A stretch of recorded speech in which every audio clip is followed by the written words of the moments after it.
কোনো এক সময় কুয়াকাটাটা খুব অভাবে ছিল, অনেক অভাবে ছিল।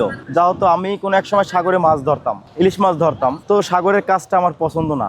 যেহেতু এখানে অনেক মানুষ মারা যায়, জেলেরা মারা যায়, ঠিক আছে, সেই প্রসঙ্গে। এবং আমি একদিন হয়তো সাগর দিয়ে ভয় লাগছে আমার শরীরে, কিরকম লাগছে, আমি যেদিন তুবানটা সাগর থেকে যে ঢেউ হয়, ডিঙ্গি নৌকা দিয়ে যখন এখান থেকে বের হইতে হয়, তখন ঢেউয়ে ওই ডিঙ্গি নৌকাগুলো ফালাই দেয়। তা আমার জীবনে সেমলি এরকম একদিন হয়েছে। আমি নৌকাটা নিয়ে মাছ ধরার জন্য বের হয়েছি, নৌকাটা ঢেউয়ে পোল্টি দিয়ে ফালাই দিছে। তখন আমার মনের ভিতরে একটা আতঙ্ক আসছে যে আসলে সাগরের কামটা আমার জন্য পছন্দ না এবং আমি এটার জন্য পারফেক্ট না। তো কি করলাম, তখন কুয়াকাটা পর্যটন ডিক্লেয়ার হয়েছে, কিন্তু এরকম লোকের হানাগোনা ছিল না। না থাকাকালীন কম কম লোকজন আসতো। তারপরে এখানে আরো দুইজন ব্যবসায়ীরা ব্যবসা করতো।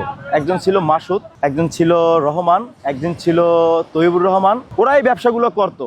এই সাইডটা ফাঁকা ছিল, কিছু ছাতা মারার পরে এই সাইডটা ফাঁকা ছিল। তাই আমার বাড়িতে কিছু গাছ ছিল, ওই গাছগুলো আমি আর আমার একটা ছোট ভাই আছে বাচ্চু, আমরা দুই ভাই করলাম যে আসলে বেকার থাকবো, একটা কর্মস্থলে জড়িত হই। তারপরে চিন্তা ভাবনা করার পরে হ্যাঁ আমি রাজি, ওরে আমি যখন এটা বললাম ও আমার কথায় রাজি হয়ে গেল। রাজি হওয়ার পরে আমি আরো বাসা থেকে গাছ কাটলাম। কাটার পরে মিল থেকেও কিছু কিনলাম, বাড়ির গাছে সম্পূর্ণ হয় নাই। দুই ভাই শেয়ার করে একটা ব্যবসায় জড়িত হইলাম। হ্যাঁ, চেয়ারটা তৈরি করলাম। চেয়ারটা তৈরি করার পরে কিছু ছাতা তৈরি করলাম। হ্যাঁ, আমি নিজে তৈরি করি নাই, বা হয়তো আমি গাছ মিলে গেছি, কাটছি, কাটার পরে মিস্ত্রি দিয়ে এটা তৈরি করতে হয়েছে, কারণ এই কাজটা তো আমার জানা নাই।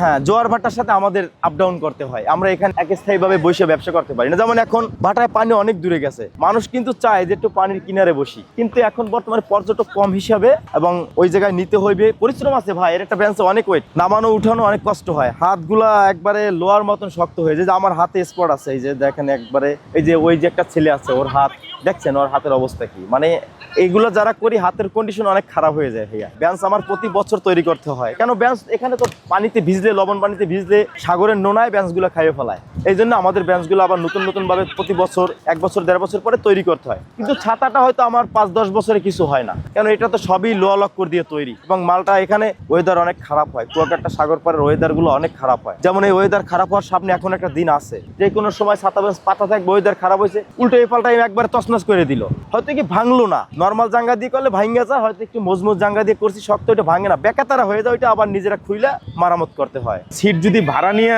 জুতা বা আপনার যদি মানে দরকারিও যদি কোনো বেশি দামিও যে কোনো জিনিস যদি থাকে, টাকা পয়সা থাকে, ওইটার দায়িত্ব আমি নিব না ভাই।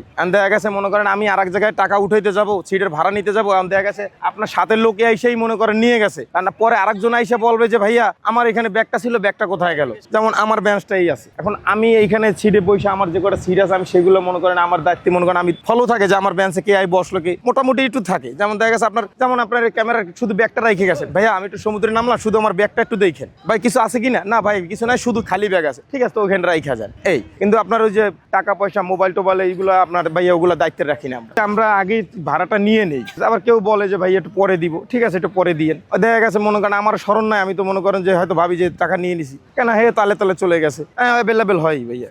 আমার কালকে রাতেও 2 বেঞ্চের ভাড়া না দিয়ে চলে গেছে। আর কি বলার আছে, 30 টাকা খেয়ে কেউ বড় লোক হইবে? ও হাজার টাকা গাড়ি ভাড়া দিয়ে এখানে আসছে। সাধারণ আমার লাগে 30 টাকা নিয়ে ও আমার না দিয়ে চলে গেলে ওর কপালও পড়ছে, আমার কোনো সমস্যা নেই।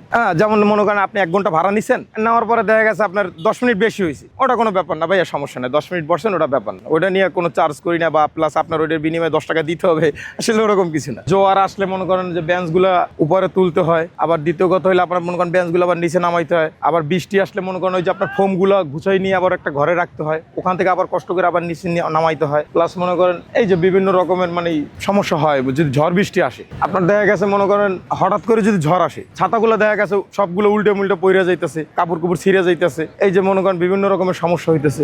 দেখা গেছে আপনার 6 মাস পরে, 1 বছর পরে ছাতাগুলো চেঞ্জ করতে হয়। আর যদি ঝড় বৃষ্টি হয় বা ওরকম যদি হয়, তাহলে মনে করেন তার আগেই চেঞ্জ করতে হয়, জিআই পাইপ কিনতে হয়, তারপরে ওই যে রড কিনতে হয়, তারপর আলাদা সকেট আছে ওইগুলো কিনতে হয়, টোটালটাই কিনতে হয়। দেখা গেছে এটা আপনি নিজে হাতে মনে করেন বানাইছেন, একটা রড দিয়ে নিজে একটা বানাইছেন, ওইটার কিন্তু শক্ত থাকে বেশি, তারপরও কিন্তু ছাতার জাঙ্গা ওগুলো বেঁকা হয়ে যায়, তাও ভেঙে যায়। ওই যে অনেকগুলো আছে পইরা আছে আমার ঘরের ভিতরে।